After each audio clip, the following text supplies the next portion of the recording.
Welcome to B6 news. నేను మీ సుమలత. రాబోయే వేసవి కాలంలో త్రాగునీటి ఇబ్బందులు రాకుండా ప్రణాళికాబద్ధంగా చర్యలు, ప్లాస్టిక్ రహిత గ్రామాల రూపకల్పన దిశగా కార్యాచరణ రూపొందించాలని, ఉపాధి హామీ కింద మంజూరు చేసిన పనులు త్వరితగతిన గ్రాంట్ చేయాలని, ప్రత్యేక అధికారుల పాలనలో మన గ్రామాలను ఆదర్శవంతంగా తీర్చిదిద్దాలని, రాబోయే వేసవి కాలంలో ఎట్టి పరిస్థితుల్లో తాగునీటి ఇబ్బందులకు గురికాకుండా పకడ్బందీగా కార్యాచరణ అమలు చేయాలని రాష్ట్ర పంచాయతీరాజ్ గ్రామీణాభివృద్ధి శాఖ మంత్రి ధనసరి అనసూయ సీతక్క అన్నారు. అవసరం ఉంది, ఆ బాధ్యత మీ మీద ఉందని కూడా ఈ సందర్భంగా విజ్ఞప్తి చేస్తా ఉన్నాం.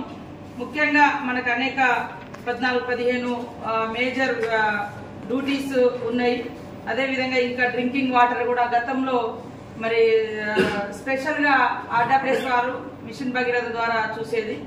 ఇప్పుడు మనకు సమ్మర్ కూడా వచ్చింది. ఈ సమ్మర్ లో మరి ఆ బాధ్యత కూడా గ్రామ పంచాయతీల మీదకి వచ్చిన తీస్తూ ఒక జీవోను కూడా మనం రిలీజ్ చేయడం జరిగింది.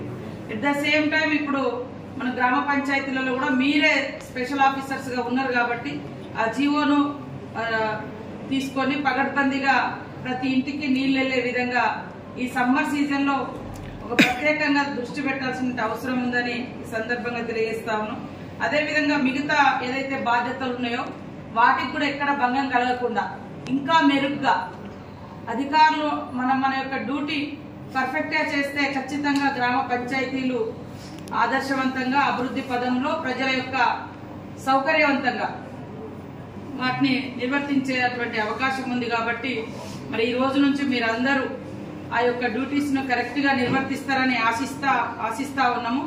అదేవిధంగా ప్రతి ఒక్క పనిని ఎక్కడా కూడా తగ్గకుండా మరి బడ్జెట్ విషయంలో కావచ్చు, గ్రామాలలో పారిశుద్ధ్యం విషయం కావచ్చు, అదేవిధంగా మొక్కల విషయం కావచ్చు, డంపింగ్ యార్డ్స్ కావచ్చు, ఇంకా వీధి లైట్లకు సంబంధించి, శానిటేషన్ సంబంధించి ఇవన్నింటినీ కూడా కరెక్ట్ గా నిర్వర్తిస్తూ మరి ప్రజలకు మెరుగైన సౌకర్యాలు అందించడం కోసం కృషి చేస్తారని ఆశిస్తూ ఇప్పుడు మన ప్రిన్సిపల్ సెక్రటరీ గారిని మరి అడ్రస్ చేయాల్సిందిగా కోరుతా ఉన్నా. నమస్కారం.